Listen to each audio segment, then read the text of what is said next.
So kanina napakakapal ng dumi yan. Parang mga goma na makapal, leather. Natanggal ko dyan sa gilid yan.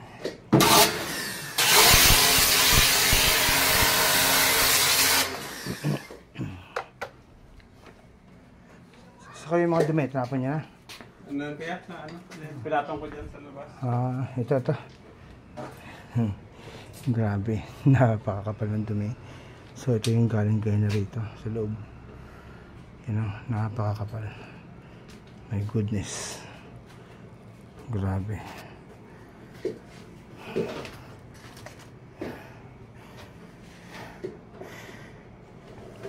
So tirahin ko muna to.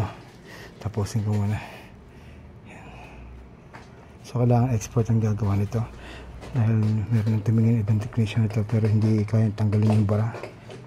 Hindi niya kayang buksan.